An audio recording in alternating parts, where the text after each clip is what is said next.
तर चला फायनली पाहुण्यांना मी पाठवलेला आहे, कारण रिक्षा आलेली आहे. आता त्यांना टायमिंग ही बसचा होईल 11 वाजता बस आहे, तर ते जातील म्हणून त्यांना बसवून दिलेलं आहे. तर आता मी निघालेले आहे शेतामध्ये. तर इथे मी सर्व आवरून घेतलेलं आहे, डबा वगैरे घेतलेला आहे आणि काही फराळाचं वगैरे आहे तळून घेतलेलं आहे. तर त्याच्यामध्ये मी कोळसाही थोडासा घेतलेला आहे पिशवीमध्ये.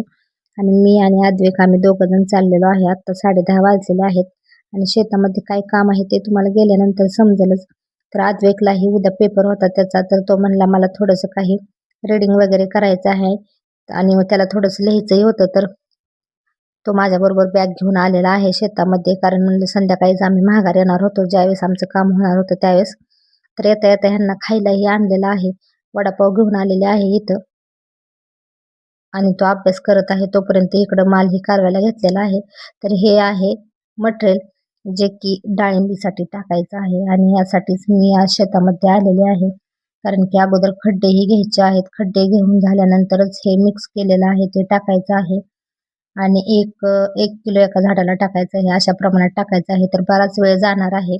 अजून खड्डेही राहिलेले आहेत घ्यायचे, निम्मेच खड्डे झालेले आहेत घेऊन. आता अजून राहिलेले खड्डे सर्वजण आम्ही घेणार आहे.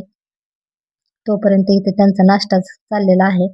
तोपर्यंत इकडे थोडासा मालही असा कालवायला घेतलेला आहे, कारण की खूपच वेगवेगळ्या 2-3 व्हरायटीचे मटेरियल होते, त्यामुळे ते व्यवस्थित असे मिक्स झाले पाहिजे आणि सर्व झाडांना असे व्यवस्थित गेले पाहिजे, त्यानुसार ते मिक्स केलेलं आहे.